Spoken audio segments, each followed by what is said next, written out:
এই আমলটি পরীক্ষিত আমল, যে আমল সম্পর্কে স্বয়ং আল্লাহ তাআলা ওয়াদা করেছেন, যে আমল সম্পর্কে রাসূলুল্লাহ সাল্লাল্লাহু আলাইহি ওয়াসাল্লাম আমাদেরকে সুসংবাদ দিয়েছেন। অত্যন্ত দামি আমল। আল্লাহ তাআলা ওয়াদা করেছেন গুনাহ ক্ষমা করে দিবেন। আল্লাহ তাআলা ওয়াদা করেছেন সম্মান ইজ্জত আল্লাহ তাআলা বৃদ্ধি করে দিবেন। আল্লাহ তাআলা ওয়াদা করেছেন রিজিক বৃদ্ধি করে দিয়ে অভাব দূর করে দিবেন। বৃষ্টি প্রয়োজন হলে বৃষ্টি দিবেন। আমাকে আপনাকে আল্লাহ তাআলা ভালোবাসবেন, শরীরের শক্তি বৃদ্ধি করে দিবেন, অলসতা দূর করে দিবেন। আল্লাহ তাআলা ওয়াদা করেছেন জান্নাত দান করবেন, আমার জন্য আপনার জন্য নদী নালা প্রবাহিত করবেন। সুবহানাল্লাহ। অত্যন্ত দামি আমল। পৃথিবীর মুসলমান ভাই বোনেরা, মাগরিবের নামাজের পরে এই নিয়মে ৭০ বার এই ছোট্ট ইস্তিগফারটি পড়ুন। পড়লেই আপনি এর ফলাফল দেখে অবাক হয়ে যাবেন কয়েকদিন যাওয়ার পরে ইনশাআল্লাহ। প্রিয়দিন মুসলমান ভাই বোনেরা, যদি আপনারা জানতে চান, শিখতে চান, তাহলে আজকের এই গুরুত্বপূর্ণ আলোচনাটি শুরু থেকে শেষ পর্যন্ত মনোযোগ দিয়ে শুনতে হবে।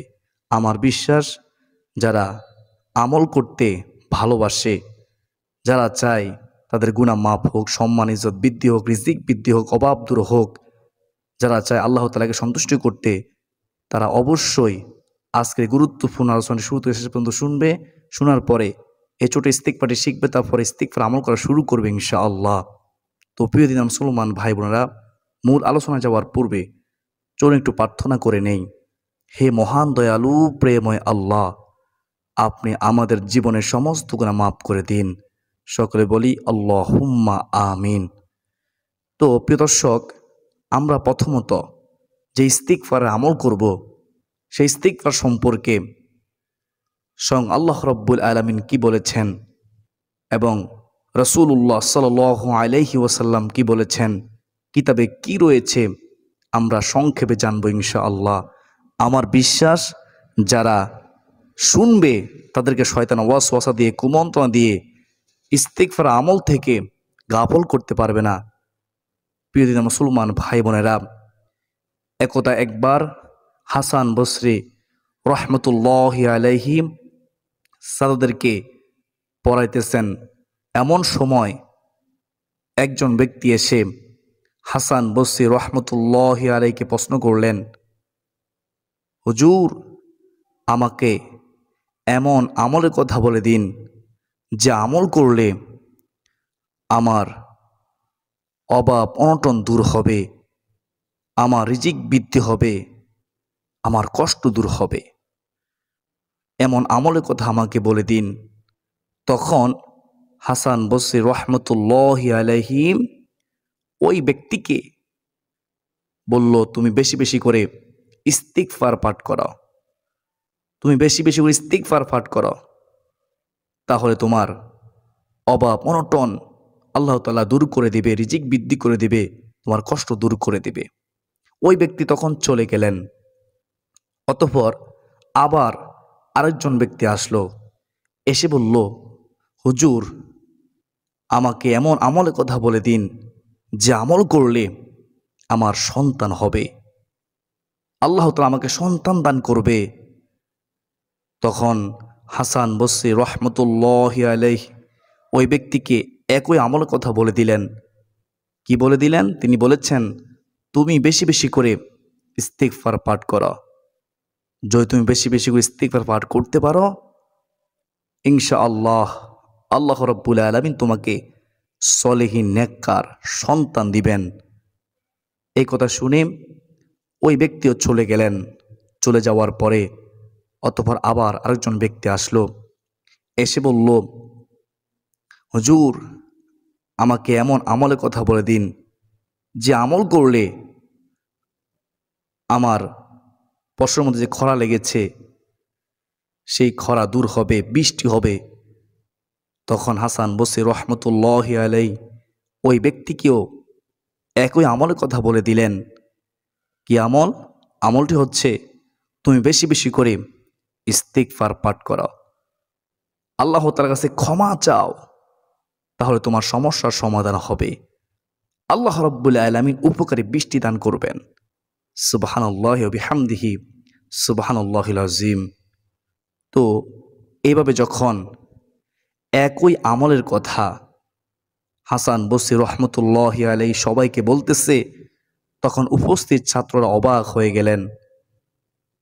তারা বললেন, হুজুর, আপনি যে সবাইকে একই আমলের কথা বলে দিচ্ছেন, এর কারণ কি? তখন হাসান বসরি রহমতুল্লাহি আলাইহি বললেন, আল্লাহ তাআলা আমাকে যা বলতে বলেছেন আমি তাই বলেছি। আল্লাহ তাআলা শিখানো আমলের কথা বলে দিয়েছি। তখন হাসান বসরি রহমতুল্লাহি আলাইহি কোরআন কারীমের সূরা নূহের 10 থেকে 12 নম্বর আয়াতগুলো তেলাওয়াত করলেন। শুনবেন সবাই আয়াতগুলো, শুনলে বুঝতে পারবেন কি বলেছেন আল্লাহ তাআলা। আউযু বিল্লাহি মিনাশ শাইতানির রাজীম। বিসমিল্লাহির রহমানির রহিম। ফাকুলতুস্তাগফিরু রাব্বাকুম ইন্নাহু কানা গফফারা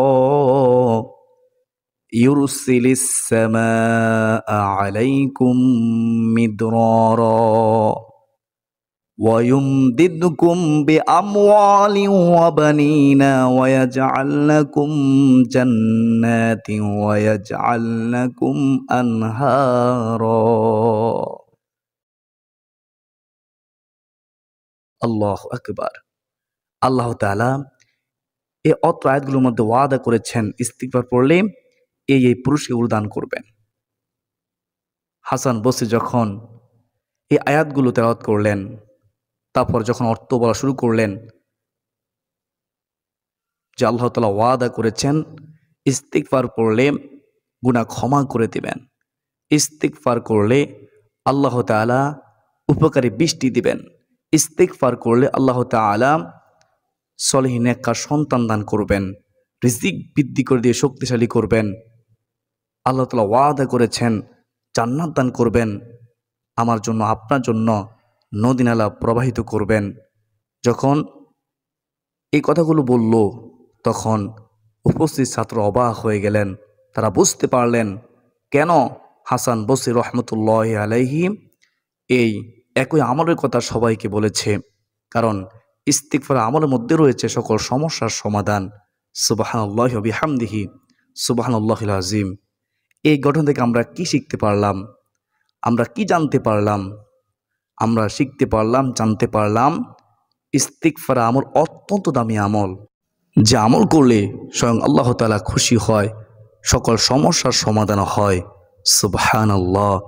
প্রিয় দিনদার মুসলমান ভাই বোনেরা, এখন আপনারা শুনেন রাসূলুল্লাহ সাল্লাল্লাহু আলাইহি ওয়াসাল্লাম কি বলেছেন ইস্তিগফার সম্পর্কে। কেন আমরা ইস্তিগফার পড়ব, আর শয়তান আমাদেরকে কেন ইস্তিগফার সম্পর্কে গাফেল করে দিচ্ছে? কারণ আমি আপনি না বুঝো, শয়তান তো বুঝে।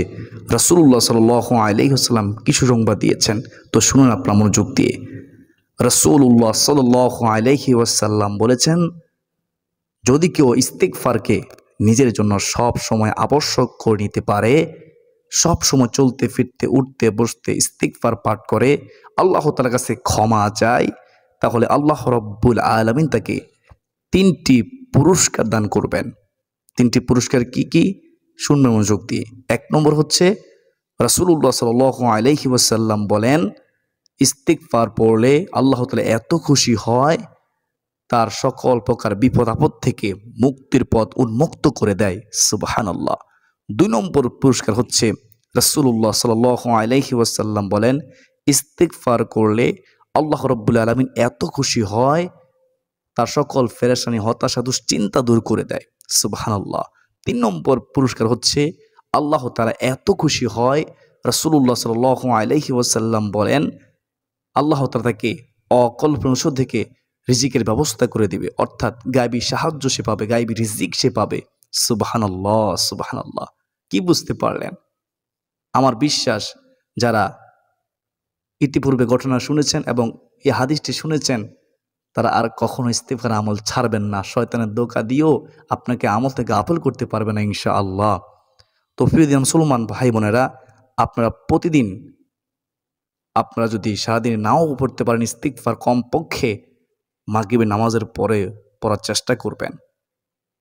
আপনি মাগরিব নামাজের পরে ৭০ বার ইস্তিগফার পড়ার চেষ্টা করবেন কমপক্ষে, যদি সম্ভব হয় আরও বেশিও পড়তে পারেন। তো আমরা প্রথমত মাগরিবের নামাজ আদায় করব। প্রতিদিন যেভাবে মাগরিব নামাজ আদায় করি, প্রতিদিন যেভাবে মাগরিব নামাজের পরে ওজিফা আদায় করি, সে ওজিফাগুলো আমরা পড়ব। প্রত্যেক ফরজ নামাজের পরে যে রাসূলুল্লাহ সাল্লাল্লাহু আলাইহি ওয়াসাল্লাম ওজিফাগুলো পড়তেন, সে ওজিফাগুলো আমরা পড়ব। পড়ার পরে আমরা মুনাজাতের পূর্বে আস্তাগফিরুল্লাহ, আস্তাগফিরুল্লাহ, আস্তাগফিরুল্লাহ, আস্তাগফিরুল্লাহ এই ছোট্ট ইস্তিগফারটি আমরা ৭০ বার পড়ব। ৭০ বার পড়লেই যথেষ্ট হয়ে যাবে ইনশাআল্লাহ। যদি সম্ভব হয় আপনি বেশিও পড়তে পারেন। রাসূলুল্লাহ সাল্লাল্লাহু আলাইহি ওয়াসাল্লাম প্রতিদিন ৭০ বারের চেয়েও বেশি পরিমাণে ইস্তিগফার পাঠ করতেন। কোনো কোনো বর্ণনায় আছে রাসূলুল্লাহ সাল্লাল্লাহু আলাইহি ওয়াসাল্লাম ১০০ বারের চেয়েও বেশি পরিমাণে ইস্তিগফার করতেন। তিনি বলেছেন, আমার উম্মত তোমরা বেশি বেশি করে ইস্তিগফার পাঠ করো। সুবহানাল্লাহ। তো যে নবীজির কোনো গুনাহই নাই, তিনি যদি এত ইস্তিগফার পাঠ করতে পারেন, তা আমাদের তো গুনার কোনো শেষ নাই। গুনাহ করতে করতে আমরা এমন পর্যায়ে চলে গেছি, গুনাহের কথা চিন্তা করলে জান্নাত আশা করতে পারি না, গুনাহের কথা চিন্তা করে জাহান্নাম তোর উপায় দেখি না। তো আমাদের কি করা উচিত? আমাদের উচিত বেশি বেশি করে ইস্তিগফার পাঠ করা। ইস্তিগফার পড়তে অজু লাগে না, অজু ছাড়াও ইস্তিগফার পাঠ করা যায়। আপনি সবসময় পাঠ করুন। বিশেষ করে মাগরিব নামাজের পরে আপনি প্রতিদিন ৭০ বার এই ইস্তিগফারটি পাঠ করুন। আপনি যখন ইস্তিগফারটি পাঠ করা শুরু করবেন, কয়েকদিন যাওয়ার পরে নিচে ফলাফল দেখে অবাক হয়ে যাবেন ইনশাআল্লাহ। আল্লাহ তাআলার পক্ষ থেকে আপনি গায়েবী সাহায্য পাবেন। আপনি যখনই বিপদে পড়বেন, বিপদ থেকে মুক্তির পথ আল্লাহ তাআলা উন্মুক্ত করে দিবেন। আপনার যা প্রয়োজন সব কিছু আল্লাহ তাআলা মিটিয়ে দিবেন। আপনি যা চাইবেন তাই পাবেন ইনশাআল্লাহ, যদি আপনি বেশি বেশি করে ইস্তিগফার পাঠ করতে পারেন। প্রিয় দিনের মুসলমান ভাই বোনেরা, আশা করি সকলে বুঝতে পেরেছেন। আল্লাহ রাব্বুল আলামিন আমাদের সবাইকে বেশি বেশি করে চলতে ফিরতে উঠতে বসতে সব সময় ইস্তিগফার পাঠ করার, আস্তাগফিরুল্লাহ, আস্তাগফিরুল্লাহ, আস্তাগফিরুল্লাহ পড়ার, এবং বিশেষ করে মাগরিবের নামাজের পরে কমপক্ষে ৭০ বার এই ছোট ইস্তিগফারটি পাঠ করার তৌফিক দান করুন। সকলে বলি আল্লাহুম্মা আমিন। যদি আপনার কাছে আজকের গুরুত্বপূর্ণ আলোচনাটি ভালো লেগে থাকে তাহলে লাইক করে দিবেন এবং কমেন্টে আপনার মতামত জানাবেন, এবং অবশ্যই অপর মুসলমানকে আপনি শেখানোর জন্য শেয়ার করে দিবেন, যাতে মানুষ শিখতে পারে, জানতে পারে। ইনশাআল্লাহ আপনার সর্বভাগীদার হবেন। আজকের পর্যন্তই সকলে সুস্বাস্থ্য কামনা করে বিদায় নিচ্ছি। ওয়া মা আলাইনা ইল্লাল বালাগ। আসসালামু আলাইকুম ওয়া রাহমাতুল্লাহি ওয়া বারাকাতুহু।